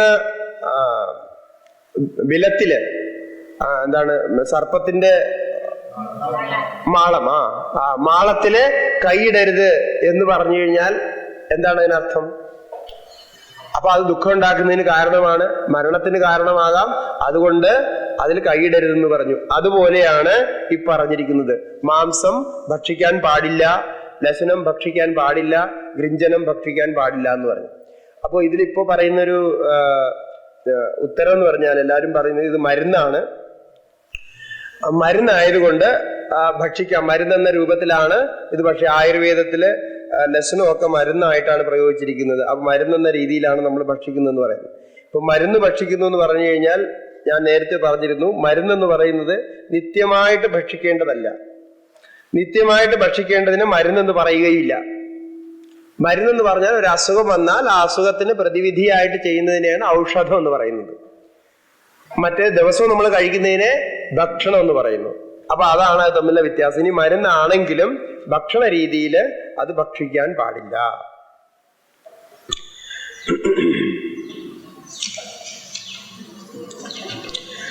ഇനി നമ്മൾ പ്രതിനിധികളെ കുറിച്ച് പറയുകയുണ്ടായിരുന്നു. പ്രതിനിധികളുടെ കാര്യം 2-3 വട്ടം നമ്മൾ ആവർത്തിച്ചതാണ്. അപ്പോൾ 1-2 പ്രതിനിധികളുടെ അധികരണം കൂടെ നോക്കാം ഒരു പരിചയത്തിന് വേണ്ടിയിട്ട്. 106-ാമത്തെ അധികരണം. സന്ധ്യ അഗ്നിഹോത്രാദീനി കർമാണി. അഗ്നിഹോത്രാദി കർമ്മങ്ങളുണ്ട്, നിത്യം ചെയ്യേണ്ട കർമ്മങ്ങള്. അതില് സ്വാമിനോ അപചാരേ ഭവതി പ്രതിനിധിർ നവായിതി. അത് ചെയ്യാനുള്ള ഗൃഹപതി, ഗൃഹസ്ഥൻ വീട്ടിലില്ലെങ്കിൽ, എന്തെങ്കിലും കാരണവശാൽ അയാൾക്ക് അത് ചെയ്യാൻ കഴിഞ്ഞില്ലെങ്കിൽ അതിന് ആരെയെങ്കിലും പ്രതിനിധിയാക്കാൻ പറ്റുമോ ഇല്ലയോ, യജമാനന് പകരം വേറെ ആരെങ്കിലും ചെയ്താൽ മതിയോ എന്നതാണ് ഇവിടെ സംശയം. പൂർവപക്ഷം പറയുന്നത് യഥാ ദ്രവ്യ അപചാരേ പ്രതിനിധിരുപാധീയതേ തഥാ സ്വാമിനോപി അപചാരേ പ്രതിനിധികരണീയ. ഇതിനു മുമ്പ് ഓരോ ദ്രവ്യങ്ങൾക്ക് വേണ്ടിയിട്ടുള്ള പ്രതിനിധികളെ കുറിച്ച് പറഞ്ഞു. ഒരു ദ്രവ്യം കിട്ടിയില്ലെങ്കിൽ മറ്റൊരു ദ്രവ്യം, ഇപ്പൊ സോമലത കിട്ടിയില്ലെങ്കിൽ സോമലതയ്ക്ക് പകരമുള്ളത്, വ്രീഹി കിട്ടിയില്ലെങ്കിൽ വ്രീഹിക്ക് പകരമുള്ളത്, ഇങ്ങനെ ഓരോ ദ്രവ്യങ്ങളെ കുറിച്ച് പറഞ്ഞു. അതുപോലെ ഇവിടെയും പ്രതിനിധി ആകാം. ഇപ്പൊ യജമാനൻ ഇല്ല, അഗ്നിഹോത്രം ചെയ്യാൻ യജമാനൻ ഇല്ലെങ്കിൽ യജമാനൻ വേറൊരു പ്രതിനിധി ആക്കിയിട്ട് അഗ്നിഹോത്രം ചെയ്യിപ്പിക്കാം. എന്നാണ് പൂർവപക്ഷത്തിന്റെ അഭിപ്രായം. പക്ഷെ സിദ്ധാന്തത്തിലെ ദ്രവ്യാദോ അപചരിതേ യജമാനഃ പ്രതിനിധിം ഗൃഹാതി, ദ്രവ്യങ്ങള് കിട്ടാതെ വരുമ്പോ ആ ദ്രവ്യങ്ങൾക്ക് പകരം വിധിച്ചിട്ടുള്ള പ്രതിനിധികളെ നിശ്ചയിക്കുന്നത്, അത് ഏറ്റെടുത്ത് ചെയ്യുന്നത് യജമാനനാണ്. പക്ഷെ യജമാനെ അപചരിതേ, യജമാനൻ തന്നെ ഇല്ലെങ്കിലോ കഹ പ്രതിനിധിം ഗൃഹ്ണീയാത്, പ്രതിനിധിയെ ആര് നിശ്ചയിക്കും? അതുകൊണ്ട് അത് യജമാനന് പ്രതിനിധിയില്ല. അതുപോലെ തന്നെ ഫലിത്വം യജമാനസ്യ കാര്യം, ആ കർമ്മഫലവും യജമാനനാണ് കിട്ടേണ്ടത്. അപ്പൊ യജമാനൻ പ്രതിനിധി ആയിക്കഴിഞ്ഞാൽ അതും സംഭവിക്കില്ല. അന്യസ്യ സംഭവതി, അന്യർക്ക് അത് കിട്ടില്ല. അതുകൊണ്ട് അന്നത്തെ കാലത്ത് ഇത്തരത്തിൽ കർമ്മങ്ങൾ ചെയ്തിരുന്നവര് എവിടെയൊക്കെ പോകുന്നുവോ അവിടെയൊക്കെ അവർക്ക് ആ കർമ്മം അനുഷ്ഠിക്കാനുള്ള വ്യവസ്ഥ ഉണ്ടായിരുന്നു. അവിടെ കുണ്ടമൊക്കെ ഉണ്ടാവും, അതിനുള്ള വ്യവസ്ഥ ഉണ്ടാവും. അവർ പോയിട്ട് ആ കർമ്മങ്ങളൊക്കെ അനുഷ്ഠിക്കുമായിരുന്നു. അങ്ങനെ ആ കർമ്മങ്ങൾ അനുഷ്ഠിക്കേണ്ട സമയത്ത് അവിടെ എത്തും. ആ രീതിയിലായിരിക്കും പ്രസ്ഥാനം ചെയ്യുക, യാത്ര ചെയ്യുക. യദി സംഭവേ തർഹി സ യജമാനേവ സ്യാത് ന യജമാനസ്യ പ്രതിനിധി രീതി, യജമാനന് മുഖ്യ യജമാനൻ ഒരിക്കലും പ്രതിനിധി ഉണ്ടാവില്ല എന്നാണ് ഈ അധികരണത്തിൽ പറഞ്ഞത്. പക്ഷെ ഇവിടെ ഒരു വിശേഷമുള്ളത്, ഈ വേദത്തിൽ തന്നെ പ്രസ്ഥാനം ചെയ്യാനുള്ള, പ്രവാസം ചെയ്യാനുള്ള നിയമം പറഞ്ഞിട്ടുണ്ട്. പ്രവാസം ചെയ്യുന്നത് യാത്ര പോവുക, തീർത്ഥയാത്ര, അതുപോലുള്ള യാത്രകൾ പോവാൻ. അപ്പൊ യാത്ര പോകുമ്പോ തുടക്കത്തിൽ പറയേണ്ട മന്ത്രങ്ങള്, നമസ്കാരങ്ങള്, നമ്മളിപ്പോ സാധാരണ ചെയ്യുമ്പോൾ യാത്രയ്ക്ക് മുമ്പൊക്കെ ഒരു പൂജയും നമസ്കാരമൊക്കെ ചെയ്യാറുണ്ടല്ലോ, അതുപോലെ ചെയ്യുന്ന മന്ത്രങ്ങളും നമസ്കാരവും ഒക്കെ പറഞ്ഞിട്ടുണ്ട്. അതിന്റെ അർത്ഥം യജമാനന് പ്രവാസം ചെയ്യാം. വലിയ വലിയ സത്രങ്ങൾ ചെയ്തുകൊണ്ടിരിക്കുന്ന, ഇപ്പൊ ഒരു 100 ദിവസം അല്ലെങ്കിൽ 300 ദിവസം ഒക്കെ ചെയ്തിരിക്കുന്ന വലിയ ദീർഘസത്രങ്ങളുണ്ട്. അപ്പൊ ദീർഘസത്രങ്ങളിലാണെങ്കിൽ വേറെ എവിടെയും പോകാൻ പറ്റില്ല. അപ്പൊ അങ്ങനെ പോകേണ്ടി വന്നാൽ പ്രത്യേക വ്യവസ്ഥയിൽ പോകാനുള്ള രീതിയുണ്ട്. അപ്പൊ ഈ പ്രവാസ നിയമത്തിനെ മനസ്സിലാക്കുമ്പോ അതിൽ നിന്ന് ഊഹിക്കാൻ കഴിയുന്നത്, അനുമാനിക്കാൻ കഴിയുന്നത് പ്രവാസ നിയമത്തിൽ ഈ പ്രതിനിധി കൽപ്പിക്കാമെന്നാണ്. അങ്ങനെ പ്രതിനിധി കൽപ്പിക്കുന്നതിനെ കുറിച്ച് അഗ്നിഹോത്രത്തെ കുറിച്ചും പറഞ്ഞിട്ടുണ്ട്. തത്ര ഉക്തം, അതിനെക്കുറിച്ച് ബോധായന ഗൃഹ്യസൂത്രത്തിലും ബോധായന സ്മൃതിയിലും ഇങ്ങനൊരു വിധിയുണ്ട്. സന്നിധൗ യജമാനസ്യാത് ഉദ്ദേശത്യാഗകാരഃ അസന്നിധൗ പത്നി സ്യാത് അധ്വർയുർവാ തദാജ്ഞയാ. യജമാനൻ വീട്ടിലില്ലാത്ത ദിവസം അദ്ദേഹം ഗൃഹത്തിൽ നിന്ന് പുറത്തു പോയി എന്ന അവസ്ഥയില് അദ്ദേഹത്തിന്റെ പത്നിയെ പ്രതിനിധിയാക്കാം. ആ യജ്ഞം പത്നിക്ക് സൗകര്യം പോലെ ചെയ്യാം. അതുപോലെ അധ്വർയു, ആ യജമാനന്റെ അധ്വർയു ആയിട്ടുള്ള ആളിനെ കൊണ്ടും പ്രതിനിധിയാക്കി ചെയ്യാം എന്ന നിയമം ഉണ്ട്. അതില് ആ രീതിയിലുള്ള നിയമം. അല്ലെങ്കിൽ പത്നിക്കും പറ്റില്ല, അധ്വർയുവിനും പറ്റാതെ വന്നാൽ യദി അസ്യ പുത്രോവാ അന്തേവാസീവ, അല്ലെങ്കിൽ അയാളുടെ പുത്രന് ചെയ്യാം. അഗ്നിഹോത്രം അയാളുടെ പുത്രൻ തന്നെ പ്രതിനിധിയാക്കി ചെയ്യാം. അല്ലെങ്കിൽ അന്തേവാസി ശിഷ്യനുണ്ടെങ്കിൽ ശിഷ്യനും ചെയ്യാം. അപ്പൊ ഈ 4 പ്രതിനിധികളുടെ വികല്പം അവിടെ പറഞ്ഞിട്ടുണ്ട്. അങ്ങനെ ആ കർമ്മം തുടരാവുന്നതാണ്. പിന്നെ പത്നിയൊക്കെ ചെയ്യുമ്പോ എന്തൊക്കെ കർമ്മങ്ങളാണ് ചെയ്യേണ്ടത്? എല്ലാ കർമ്മങ്ങളും അവർ ചെയ്യാൻ പാടില്ല. അപ്പൊ ഇവിടെ ഇപ്പൊ നമ്മൾ കാണുന്നത് പത്നി, യജമാന പത്നി എന്നുള്ള അർത്ഥത്തിൽ ഈ യജമാന പത്നി എന്നും യജ്ഞത്തിന് കൂടെ ഇരിക്കുന്നത് കൊണ്ട് അവിടെ ചെയ്യേണ്ട മന്ത്രങ്ങളും അവിടെ ചെയ്യേണ്ട ആചാരങ്ങളും പത്നിക്ക് അറിയാമായിരിക്കും. അഗ്നിഹോത്രത്തിൽ ഒരുമിച്ചിരുന്നാണല്ലോ ദമ്പതി സഹാനുഷ്ഠാനം നേരത്തെ തന്നെ പറഞ്ഞിരുന്നു. ആ സഹാനുഷ്ഠാനത്തിന്റെ രീതിയിലാണ് ഇത് അവർക്ക് ചെയ്യാൻ കഴിയുക. അതുകൊണ്ട് യജമാനൻ വീട്ടിലില്ലാത്ത ദിവസം അത് അഗ്നിഹോത്രം, നിത്യേഷ്ടി, പിതൃയജ്ഞ, ഇത് 3 അത്യാവശ്യം അവർ ചെയ്യേണ്ടത്, പ്രതിനിധികൾ ചെയ്യേണ്ടത്. അഗ്നിഹോത്രം ചെയ്യാം, നിത്യ ഇഷ്ടികൾ ഏതെങ്കിലും സങ്കല്പം ചെയ്തിട്ടുണ്ടെങ്കിൽ അത് ചെയ്യാം, അതുപോലെ പിതൃയജ്ഞം ചെയ്യാം. ഈ 3 കർമ്മവും ഈ പറഞ്ഞ 4 പ്രതിനിധികളിൽ ആരെങ്കിലും ആയാൽ അവർക്ക് ചെയ്യാവുന്നതാണ്. അത് കഴിഞ്ഞ് മറ്റ് കർത്തവ്യങ്ങൾ, അതായത് കാമ്യകർമ്മങ്ങളോ മറ്റു കർമ്മങ്ങളോ ഒന്നും ചെയ്യാൻ പറ്റില്ല. തിരിച്ചു വരുമ്പോ ഈ പ്രതിനിധിയെ മാറ്റുന്ന ഒരു കർമ്മമുണ്ട്.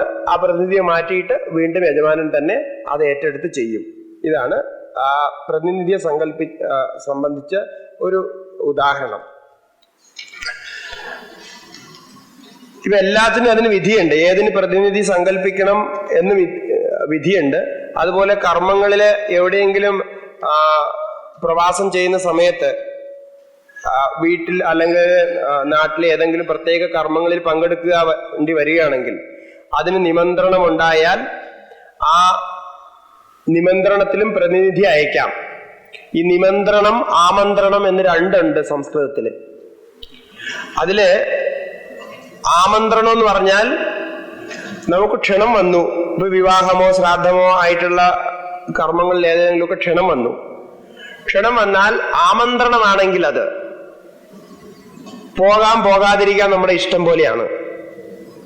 പക്ഷെ ആ ക്ഷണം വന്നത് നിമന്ത്രണമാണെങ്കിൽ നിശ്ചയമായിട്ടും വരണം എന്ന രീതിയിലാണ് നിമന്ത്രണം വന്നതെങ്കിൽ ആ നിമന്ത്രണം സ്വീകരിച്ചതിന് ശേഷം പോകാതിരിക്കാൻ പാടില്ല. പോകാതിരുന്നാൽ അത് പാപമാണ്, അതിന് പ്രായശ്ചിത്തം ചെയ്യണമെന്നാണ്.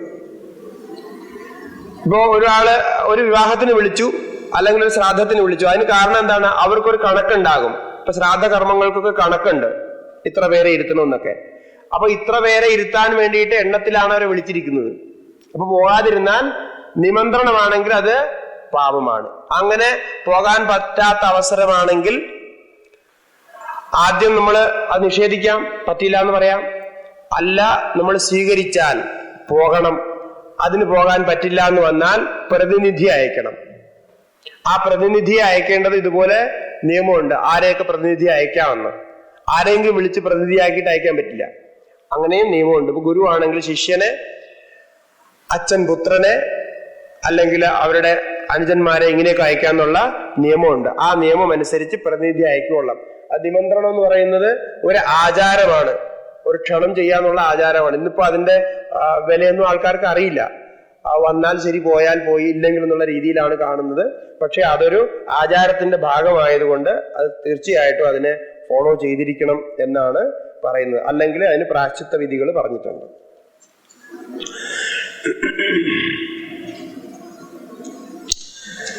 പിന്നെ സത്രം അനുഷ്ഠിക്കുന്നവരുടെ അധികാരത്തെക്കുറിച്ചും മറ്റുമൊക്കെ മറ്റ് അനേകം കർമ്മങ്ങളുടെ വിധാനം ഇതിന്റെ ഭാഗമായിട്ട് വന്നിട്ടുണ്ട്. പ്രതിനിധി സത്രത്തിൽ പ്രതിനിധിയാക്കുന്നതിന്റെ, അതുപോലെ മറ്റ് കർമ്മങ്ങളിൽ അത് സംബന്ധമായിട്ടുള്ള കർമ്മങ്ങളിൽ പ്രതിനിധിയാക്കുന്നതിന്റെ. ഇപ്പൊ സത്രം ചെയ്തുകൊണ്ടിരുന്നു, ആരോഗ്യപരമായിട്ട് എന്തെങ്കിലും പ്രശ്നം ഉണ്ടായാൽ അപ്പോൾ ചെയ്യേണ്ട കർമ്മങ്ങളൊക്കെ പറഞ്ഞിട്ടുണ്ട്. ഇനി 119ാമത്തതാണ് നമ്മൾ നോക്കുന്നത്.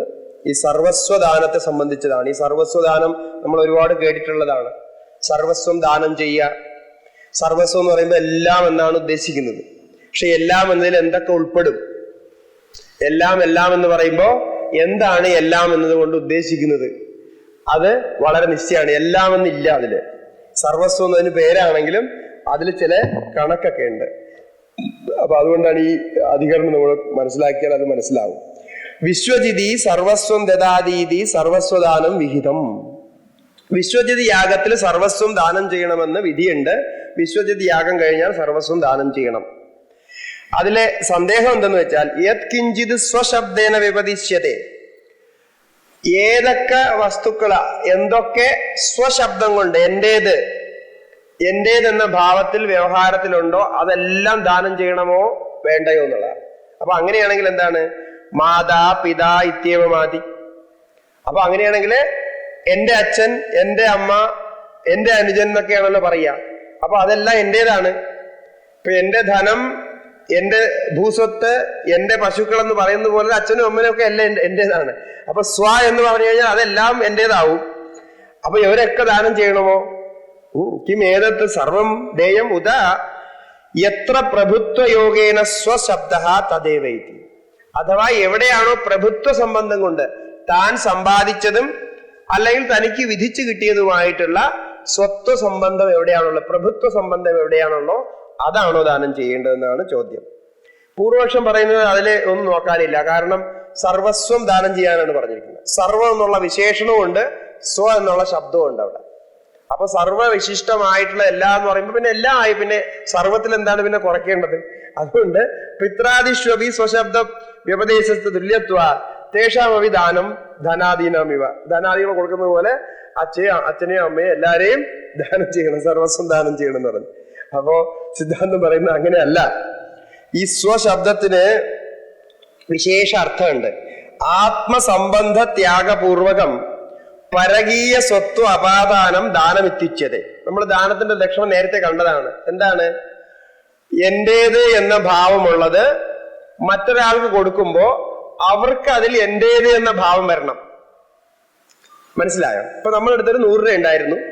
ആ 100 രൂപ നമ്മൾ ഒരാളിന് കൊടുത്തപ്പോ എന്താ സംഭവിച്ചത്? കടയിൽ പോകുമ്പോൾ നമ്മൾ സാധനം വാങ്ങുന്നത് അങ്ങനെയാണല്ലോ. നമ്മളെടുത്ത് 100 രൂപ ഇത് എന്റേതാണെന്നുള്ള ഭാവത്തിലുണ്ടായിരുന്നു.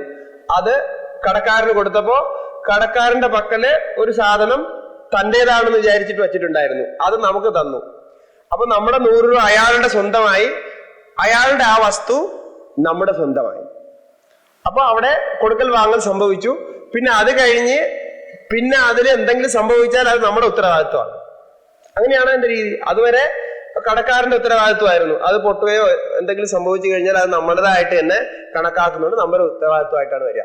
അപ്പൊ അങ്ങനെ വ്യക്തമായിട്ടുള്ള സ്വത്വം അങ്ങനെയാണ് വരിക. അതിനെയാണ് ഇപ്പൊ ഇവിടെ ദാനം എന്നും പറയുന്നത്. ദാനത്തിൽ പറയുമ്പോ മറ്റൊരാൾക്ക് കൊടുത്തു, ആ കൊടുത്ത സാധനം അയാളുടേതായിട്ട് മാറി. അപ്പൊ ഇവിടെ മാതാപിതാക്കളുടെ കാര്യത്തിൽ അങ്ങനെ ആക്കാൻ പറ്റില്ല. അതെങ്ങനെയാവണ? എന്റെ മാതാപിതാക്കളായിരുന്നവരെ ദാനം ചെയ്യുമ്പോൾ അവർ പോയിട്ട് അവരുടെ മാതാപിതാക്കളാവില്ലല്ലോ. അതുകൊണ്ട് വളരെ സിമ്പിൾ ആയിട്ടുള്ള ലോജിക്കാണ്. ദീയമാനേച്ച പിതരി ന ഭവതി ധാതുഹു സ്വകീയ പിതൃത്വ സംബന്ധ ത്യാഗ പരകീയ പിതൃത്വ അപാദാനം വാ. അത് സംഭവിക്കുകയില്ല. അപ്പോ മാതാവിനെ പിതാവിനെ സ്വത്വം എന്ന് പറഞ്ഞ് ദാനം ചെയ്തു കഴിഞ്ഞാൽ അത് അവരുടെ മാതാപിതാക്കളാവണമായിരുന്നു. അതൊരിക്കലും ആരും അംഗീകരിക്കുന്നതല്ല. അതുകൊണ്ട് ഇതില് യാതൊരു സെൻസും ഇല്ല. അതങ്ങനെ ചെയ്യാൻ പാടില്ല. സ്വശബ്ദത്തിന് 4 അർത്ഥങ്ങളാണുള്ളത്. ആത്മാ എന്ന് പറഞ്ഞാൽ സ്വയം, ജ്ഞാതിഹി എന്ന് പറഞ്ഞാൽ ബന്ധുക്കള്, ആത്മീയം എന്ന് പറഞ്ഞാൽ നാമുമായിട്ട് സംബന്ധിക്കുന്നത്, ധനം എന്ന് പറഞ്ഞാൽ അതിന് സ്വ എന്ന് പറയും. സ്വത്തിനെയും നമ്മൾ സ്വ എന്ന് പറയും. മലയാളത്തിൽ സ്വത്ത് എന്ന് പറയുന്നത്. ഇതില് ഏതാണോ തൻ്റെതായിട്ടുള്ളത്, ദക്ഷിണയ്ക്ക് കൊടുക്കാൻ പറ്റുന്നതായിട്ടുള്ളത്, അതാണ് കൊടുക്കുന്നത്. അതുകൊണ്ട് തസ്മാ ധനസ്യൈവ ദാനം ന പിത്രാദീനാം ജ്ഞാതീനാം വാ. ഇതില് ധനമാണ് സ്വത്വമായിട്ട് സർവസ്വദാനം ചെയ്യുന്നത്. ധനത്തിന്റെ രീതിയിൽ എന്തൊക്കെയുണ്ടോ അതൊക്കെ സർവസ്വദാനം ചെയ്യും. അല്ലാതെ മാതാപിതാക്കളെയോ ബാക്കിയുള്ളവരെയൊന്നും സർവസ്വദാനം ചെയ്യില്ല. അതുപോലെ ഭാര്യമാരും കുട്ടികളും ഒക്കെ ഉണ്ട്. അപ്പൊ അവരെയൊന്നും സർവസ്വദാനത്തിൽ പെടുത്തില്ല. കാരണം അങ്ങനെ പെടുത്തി കഴിഞ്ഞാൽ അവര് പോയിട്ട് അവരുടെ സ്വത്വം മാറുന്നില്ല. സ്വത്വം അങ്ങനെ തന്നെ നിലനിൽക്കുന്നത് കൊണ്ട് അങ്ങനെ ചെയ്യില്ല എന്നാണ് ഇവിടെ സർവസ്വദാന സംബന്ധമായിട്ട് നിശ്ചയിച്ചിട്ടുള്ളത്. ഇനി അതുപോലെ 1-2 വിശേഷ അധികരണങ്ങൾ കൂടി നോക്കാനുണ്ട്. അത് നമ്മൾ അടുത്ത സെക്ഷനിൽ തുടക്കത്തിൽ നോക്കിയിട്ട് പിന്നെ ഇന്നത്തെ സമാപന ചടങ്ങാണ്. അപ്പൊ എത്രയാണോ നോക്കാൻ പറ്റുന്നത്, 1 ദേവതാധികരണം, അങ്ങനെ ഒരു 3-4 അധികരണങ്ങൾ, സഹസ്രദാനത്തിന്റെ സംബന്ധം, അതുപോലെ സഹസ്ര ദിനങ്ങള്, 1000 വർഷങ്ങൾ തപസ് ചെയ്തു എന്ന് പറയുന്നത് എങ്ങനെയാണ് ഈ 1000 വർഷത്തിന്റെ കണക്ക്. അപ്പൊ ഇങ്ങനെയുള്ള ചില കാര്യങ്ങളുണ്ട് നമ്മൾ അത്യാവശ്യം അറിഞ്ഞിരിക്കേണ്ടത്.